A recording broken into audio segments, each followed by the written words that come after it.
সময় এসেছে মুসলমানদের হাতে হাত কাঁধে কাঁধ মিলিয়ে ঐক্যবদ্ধভাবে গোটা পৃথিবীর সকল পরাশক্তির সামনে আপোষহীনভাবে দাঁড়িয়ে যাবার কথা বলেন, ঠিক কিনা? আপনারা দেখেছেন বীর চট্টলারদের জমিন চট্টগ্রামে মুসলিম আইনজীবীকে ভারতের পেতাত্তা ইস্কনের দালালগুলো মুসলিম আইনজীবীকে পিটিয়ে পিটিয়ে হত্যা করেছে।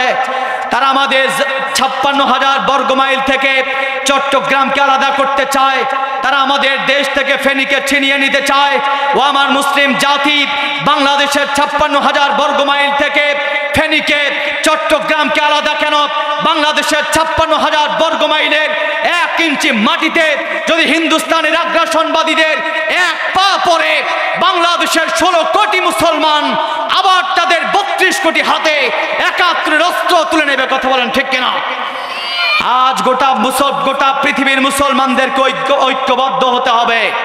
তারা যদি গৌর গোবিন্দের ভূমিকায় আমাদের উপরে নির্যাতনের স্টিম রোলার চালাতে চায়, আমরা যারা মুসলমান 16 কোটি মুসলমান আমাদেরকে প্রয়োজনে শাহজালালের নাঙ্গা তরবারি আবার হাতে নিতে হবে, কথা বলেন ঠিক কিনা?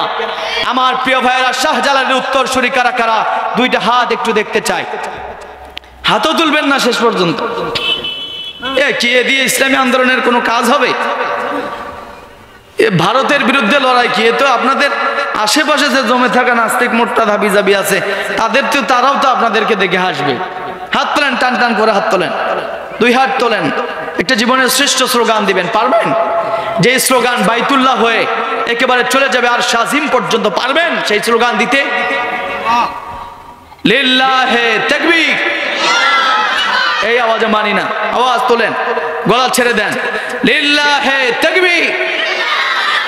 আল কোরআনের আলো, আল কোরআনের আলো, আল হাদিসের আলো, ইসলামের শত্রুরা নারায়ে তাকবীর। এখানে আপনাদের উপস্থিতি এত কম কেন আমি জানি না। আজকে বাংলাদেশের যারা সারা বাংলাদেশের আনাচে কানাচে কথা বলে বেড়ান, আমি ছোট মানুষ, আমিও ধারাবাহিক প্রোগ্রাম করছি একটার পর একটা।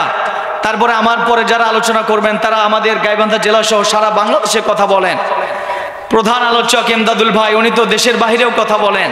এতগুলো আলোচক আপনারা একসাথে পেয়েছেন, এরপরেও মানুষের এই সামান্য উপস্থিতি। আর যে মানুষের আপনারা উপস্থিত হয়েছেন, আপনারা মনে হয় স্বতঃস্ফূর্তভাবে উপস্থিত হন নাই, আপনাদেরকে কেউ জোর করে আনছে নাকি? সবাই যেহেতু স্বতঃস্ফূর্ত এসেছেন, আপনারা আলোচকদের সাথে একটু কথা বলতে পারবেন না?